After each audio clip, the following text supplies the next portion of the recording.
አብጌል ቪዲዮውን ከቀረጸች በኋላ ታዲያ ለአባዬ ልክለታለሁ ለማይም ማሳያታለሁ በማለት ዳጣንና ናታንን ካስፈራራቻቸው በኋላ ታዲያ ናታንም ደግሞ እኔ በፍጹም በዚህ ነገር መታየት የለብኝም፣ አባቴም ማየት የለበትም ይሄንን ድርጊት፣ አባቴ በፍጹም ከኔ እንደዚህ አይነት ነገር የሚጠብቅ ሰው አይደለም። እንዲሁም ደግሞ አቶ ደረጀ የሚሆን የቤቱ ወይዘሮ ደግሞ ወይዘሮ ማርትዬ ማናቸውም ላዩ አይገባም።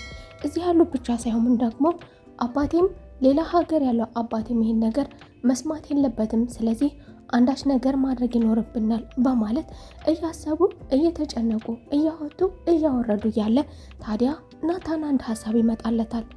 የአብጌል ቴሌግራም ከእህቷ ከውሃ ጋር የተያያዘ በመሆኑ አንድ ነፃ ሊያወጣቸው የሚችል እድል እንዳለም ሀሳብ መጥቶልን ነበረ።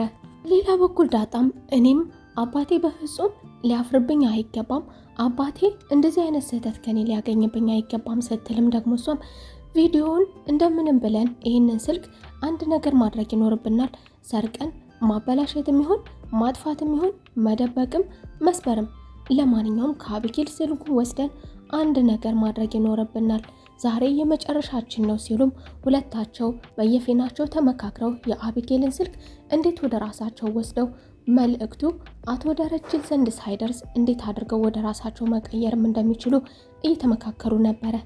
ሰላም ጤና ይስጥልኝ ውድና የተከበራችሁ የቻናሌ ቤተሰቦች እንደምን አላችሁ? ሁላችሁም በያላችሁበት የዓለም ዳርቻ ሰላማችሁ ብዝት ይበልልኝ። ለቤቴ አዲስ ከሆናችሁ የደወል ምልክቷን በመጫን ቤተሰብ የሆኑ ቀጣይ ክፍል ዳጣ አብረን እንጫወታለን። ናታንና ከዳጣ ትንሽዬ ስህተት ብቻ የምትፈልገውና የምትጠባበቀው አብጌል ዛሬ ላይ ተሳክቶላት ሁለታቸው አንድ ላይ ተቀምጠው ሁለታቸው እየተሳሳሙ ደርሳ ቪዲዮ ቀርጻቸው ይህንን ነገር አብጌል ጤናማ አይደለችም፣ ወደ ውጭ ሀገር እንላካት እንዴት ከማለት የደረሱትን ነገር ታዲያ ዛሬ ላይ መረጃ አለኝ በማለት ንጋት ነግቶ ለእናቷ እስከምታሳያት ድረስም አልጠበቀችም ነበረ። ታዲያ ወይዘሮ ማርትዬ ደግሞ አንቺ ልጅ አብደሻል ማለት ነው፣ በዚህ ወቅት እንዴት ሲነጋ ያደርስሽም፣ አንዳች አደጋ ተፈጠረባችሁ ብዬ ደግሞ እኔ ማናችሁስ ምን ሆናችሁ ምን ተፈጥሮ ነው የሚለውን ነገርና ደህንነታቸውን ካጣራች በኋላ ወይዘሮ ማርትዬ ያለምንም ጥርጥር አንቺ ማበድሽ ነው በማለት ከክፍሏ እንድትወጣ አድርጋን ነበረ። ታዲያ ይህ አጋጣሚ ደግሞ ከወደ ወይዘሮ ማርትዬ ሊሳካላት ስላልቻለ ዛሬ አሁኑኑ ካላዳመጥሽኝ ያለችውን ነገር ሳታዳምጣት ስለመለሰቻት ታዲያ ለአባዬ መላክ ይኖርብኛል በማለት በቴሌግራም መልእክት እያስቀመጠችለን ነበረ። ይህን ጊዜ ታዲያ ናታንም ደግሞ ከሷ ቀድመን አንድ ነገር ማድረግ ይኖርብናል፣ ይህንን መልእክት አባዬም ሆነ ወይዘሮ ማርቲ አባቴም ቤተሰቦችም ማናቸውም ላዩት አይገባም ሲል የተለያዩ ስልቶችን ይህንን መረጃ እንዴት አድርገው ከአብጌል መንቀፍ እንዳለባቸው እያሰቡም ነበረ። ታዲያ ናታን እኔ የውሃን ኮድ አውቀዋለሁ፣ የእህታችንን የውሃን ስልክ አውቀዋለሁ፣ የውሃ ስልክ ቴሌግራም ደግሞ ከአብጌል ጋር የተያያዘ ነው። ታዲያ አብጌል ለአባቷ መልእክቱን በምትልክለት ጊዜ ወደ ናታን ከእጁ ውስጥ ሊገባለት ስለሚችል የውሃን ስልክ ከወሰደው በእጁ ሊገባለት ስለሚችል ወዲያው ሪሞት ማድረግ የሚችል ነበረ።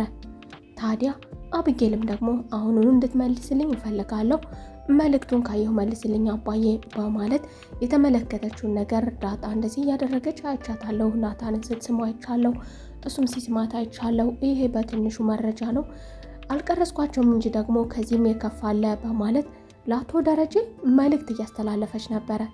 ታዲያ ናታንም ወይዘሮ ማርቲ ስልኩን ያስቀመጠችበትን ቦታ ከዚህ በፊት ልጅ ስለሆነች ከእጇ ሊቀማ ግድ ስለሚለው ታዲያ ከውሃ ስልኩን ቀምታ ያስቀመጠችበትን ቦታ ስላየው ከዛም ሄዶ ስልኩን በእጁ እንዲቆጣጠረውም አድርጎታል። ኮዱንም ማወቅ ውሃ የዋ ስለሆነች እናም ደግሞ ብዙውን ጊዜዋን ከናታን ጋር ስለምትጫወትና የሚበላሹባትንም ነገሮች በሱ እጅ ስለሚስተካከሉላት ታዲያ ያን ነገር ማድረጉ ለዛሬ ደግሞ ለሱ ጠቃሚ ነገር ሆኖለታል። ታዲያ የቴሌግራም መልእክቱ ወደ አቶ ደረጀ ስትልክ የነበረው መልእክት እጅ በእጅ ወዲያው እንዲጠፋ ሆኗል። አብጌልም ያሰበችው ነገር ሳይሳካላት ለወይዘሮ ማርቲ ብትናገርም ወይዘሮ ማርቲ ውጭልኝ፣ እንዴት እስኪነጋ አያደርስሽም፣ አንቺ ልጅ ያለምንም ጥርጥር ጤናሽን እያጣሽ ነው ማለት ነው፣ ወዴት ልውሰድ ዛሬስ እያለች እንግዲህ ወይዘሮ ማርትዬ ስታባረራት መልእክቱን በሌላ በኩል አቶ ደረጀም ጋር ሳይደርስላት ነገር ግን ምላሽ እፈልጋለሁ በማለት መልእክቱን ካስቀመጠች በኋላ እንቅልፏን ለሽ ብላለች። ዳጣም በፍጹም ይህ በቂ አይደለም፣ ይህንን ነገር አሁን አድርገናል፣ ነገር ግን ከእጇ ያለውን ስልክ መስረቅ ይኖርብናል፣ አንዳችን ነገር ማድረግ ይኖርብናል፣ ከሷ ማስወገድ ይኖርብናል ያሉትን አንድ ላይ የተመካከሩ የነበረውን ቀጣዩ ስቴፕ ደግሞ ከአብጌል የእጇን ስልክ እንዴት አድርገው ከሷ መውሰድ እንዳለባቸው ነበረ። ታዲያ ይህ ደግሞ ለናታን ቀላል ነውና አንተ ወደ መኝታ ክፍሏ በመግባት ስልኩን ታመጣለህ በማለትም ነበረ ቀጣዩ እርምጃቸው የነበረው። ታዲያ ይህን ነገር ማድረግ ደግሞ ቀላል ባይሆንም አብጌል በተኛችበት ወቅት ናታን በመግባት ስልኩን ካመጣም በኋላ አንድ በአንድ ያላትን መረጃ ሙሉ በሙሉ ፎርማት አድርጎባታል። ታዲያ አሁን ላይ እነሱ ሁለታቸውም ይህ ነገር በመጥፋቱ ሰላም ያገኙ የተደሰቱ ቢሆንም ነገር ግን ደግሞ ይቺ ልጅ ምን አድርጋ ይሆን? ሌላስ ደግሞ ምን አይነት ማስቀመጫ ይኖራት ይሆን? ለወይዘሮ ማርቲስ ተናግራ ይሆን ማታ የሚለውም ሰላም እንደነሳቸው ነበረ። ታዲያ አብጌልም ደግሞ ከእንቅልፏ እንደተነሳች ንጋት ላይ ሩጣ ስልኩን ነበር የተመለከተችው። አሁን እንዴት አድርጌ ለማየ ነው የምነግራት? አሁን እንዴት አድርጌ ነው የማሳያት? እማየ ምን ይሆን ቀጣዩ እርምጃዋ? አሁን ቀጥታ ዳጣ ከዚህ ቤት ትባረራለች፣ የዳጣ ብልግና ታየ ማለት ነው በማለት እንግዲህ እንቅልፍ የነሳትን ነገር ብዙ እያመላለሰች እየደመረች እየቀነሰች እያባዛች የነበረውን ነገር ነግቶላት እፎይ በማለት አሁንም ወይዘሮ ማርቴዬ ወደ መኝታ ክፍሏ በመግባት ለማሳየት ጉጉትም ነበራት።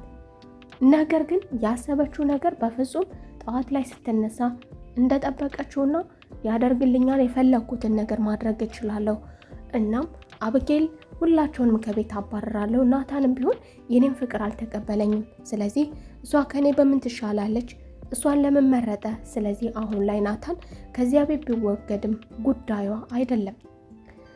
ታዲያ ስልኩን ምንም አይነት መረጃ አላገኘችም። ወይዘሮ ማርትዬም ያለምንም ጥርጥር አንቺ ልጅ አብደሻል ማለት ነው በማለት ነገሩን እስኪ ደግሞ አንድ ላይ ሆነን እንነጋገርበታለን በማለት ሁላቸውንም ልጆች ጠርታ አንድ በአንድ ወይዘሮ ማርት ያናግራቸው ነበረ። ሁላቸውንም ጠርታ ስታናገርም ታዲያ ዳጣም ነገሮችን ለማስተካከል እንዲሁ ደግሞ ናታንም ላለመዋሸትም ጥረት እያደረገ ነበረ። ምክንያቱም አሁን ላይ በዋሽ ምናልባትም ሌላ ቦታ ደግሞ ምናልባት መረጃ አስቀምጣ ቢሆንስ የሚለውን ከግንዛቤ በመውሰድ ደግሞ ዳብል ከጥፋት ላይ ደግሞ ውሸታም እንዳይባል ቀጥታ እውነቱንም እየተናገረ ነበረ።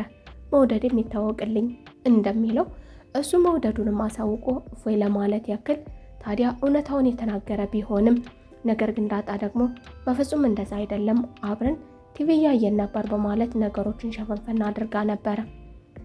ያ ያልተሳካላት አብጌል ደግሞ እኔ ሌላ መረጃ ላይ ለአባዬ የላኩትን መረጃ ማየት ትችያለሽ በማለት ወደ ቴሌግራም ገጿም ገብታ ነበረ። ነገር ግን አብጌል ቴሌግራሟም ላይ ስትገባ ግርም ድንቅ በሚል ሁኔታ ይህ ነገር ጠፍቶባታል። እማዬ አንቺ ነሽ፣ አታዳምጭኝም፣ አታምኝም፣ በቃ ራሴን አጥፍቼ የላችሁ ትገላገላላችሁ። እኔ ሳወራ ማንም አያዳምጠኝም፣ ማንም አያምነኝም። ከዚህ ሁሉ እኮ ማታ አዳምጠሽም ቢሆን ይሄ ነገር ባልተፈጠረ ነበር በማለት እናቷንም እየነዘነዘች ትገኛለች። አብጌልም ቀጣዩን ማስረጃዋን እናቴ አንቺ አላዳመጥሽኝም፣ አንቺ ስላላዳመጥሽኝ በዚያ ወቅት ግን ለአባዬ ልኬልን ነበረ፣ መረጃውን አሳይሻለሁ በማለት የቴሌግራም ገጿ ላይ ስትገባ ደግሞ ምንም አይነት ማስረጃ አልነበረም። ታዲያ ወይዘሮ ማርቲም ደግሞ ያለምንም ጥርጥር አንቺ ልጅ አብደሻል ማለት ነው፣ ከእለት እለት ጤንነትሽ እያሳሰበን እንደመጣ አውቃለሁ፣ አሁን ላይ ግን ለይቶልሻል በማለት ወይዘሮ ማርቲ ጣጥላት ብድግ ብላ ሄዳለች። ግን እንዴት የሚለውን ደግሞ ማንም በማይረዳበትና በማያስተነትንበት እንግዲህ ናታን በዚህ መልኩ ለዚህ ደረጃ ብልህ ይሆናልና ለዚህ ደረጃ ደግሞ አብጌል ትሸወዳለች። ብልህና በጣም ፈጣን ኃይለኛ አእምሮዋ የሚሰራ ቢሆንም አእምሮዋ ግን ተንኮላማ ቦታዎች ላይ ብቻ እንደሚሰራም ግልጽ ነው። ታዲያ ወይዘሮ ማርቴ ደግሞ የተገለጸላት አንድ ነገር ቢኖር አንቺ ለደረጀ ከላክሽው መልእክቱን ታዲያ አሁን የት አለ? አንቺ ይህንን ነገር ልከሽ እነሱ አጠፉት ማለት እንግዲህ ይህ ነገር ሊጠፋ የሚችለው የስልክሽን ፓተርን ሲያውቁት ፒኑን መክፈት ሲችሉ ነው።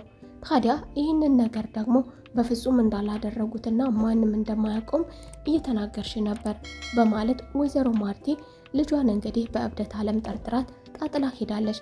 ነገር ግን ለዳጣ የመጨረሻ ማስጠንቀቂያ ከዚያ ቤት መውጣት እንደሚኖርባትና ነገሮቹ ወዳልተጠበቁ ደረጃ እየሄዱ መሆኑንም ታውቃለች። ነገሩ አብጌል እንደፈለገች ነገሮችን አንዱን ከአንዱ ጋር እያጋጨች እንደፈለገች ብታወራም እንደብድ፣ ወይዘሮ ማርትዬ ግን የሁለታቸውን ውዴታ በሚገባ ተከታትላም አጥንታም ደርሳበታለች። ዛሬ ላይ ማስረጃ ባታይም ነገር ግን ናታን ዳጣን እንደሚወዳትና ናታን ለዳጣ ስሜት እንዳለውም ተረድታ ነበረ። ታዲያ አሁን ላይ ሰላም መኖር አቅቶኛል፣ እናንተ ተግባብታችሁ መኖር ካልቻላችሁ ቀጣዩ እርምጃ እንግዲህ ሁላችሁንም ከቤቴ ማባረር ይሆናል። ቀጣዩ እርምጃ ግን የመጀመሪያው እርምጃ የሚሆነው ለዳጣ አዲስ ቤት መከራየትና ለራሷ የሆነ ቤት እየኖረች ከዚህ በኋላ የፈለገችውን ሰው ማስወጣት እዛው ማስገባት እንደምትችል ተናግራ ወይዘሮ ማርቴ ብድግ ብላ ሄዳለች። በዚህ የተበሳጨችው አቢጌልም እንግዲህ ዛሬ አባቷ ከኤርፖርት ይመጣል ተብሎ አባቷ ወደሚመጣበት ቦታ አቀባበል ሊያደርጉለት ወደ ኤርፖርትም ሁላቸውም በሄዱበት ዳጣም እንግዲህ ያ ጭንቀቷ ሳይበርድላት ደግሞ አባቴን እንዴት እንደዚህ አድርጌ በመጥፎ ስም አስነሳዋለሁ? አባቴን ላሳፍረው ነው? የአባት ፍቅር አግኝቼ ሳልጠግብ ከእህቶቼ መለያየት አልፈልግም የሚለው ሀሳብ አለባት። በሌላ በኩል ደግሞ ከአባቷ ጋር ብቻ ሳይሆን ከእህቶቿ ጋር መለያየትም ባትወዳትም ከእህቶቿ ጋር መለያየትም አትፈልገው ዳጣ እንግዲህ በሌላ በኩል ደግሞ በፍቅርም ጠብ ብላለች ከናታን ጋር።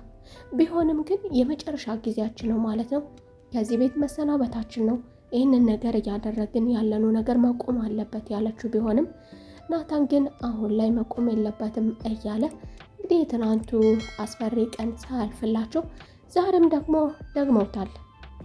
መባረር አልፈልግም፣ ከእህቶቼ መለየት አልፈልግም፣ እባክህን ተወኝ፣ ነገሮቹ አካሄዳቸው ወዳልጠበቅናቸው ደረጃ እየሄዱ ነው፣ ሰው ይኖራል ያለችው ቢሆንም እንግዲህ ናታን ማንም የለም አባዬን ለመቀበል ሁላቸውም ሄደዋል በማለት እንግዲህ ዳጣ ወደ እሱ እንድትመጣ እሱን እንድትቀርበው እየተቀራረባት ሮማንስ ጊዜ እያሳለፉ ነበረ።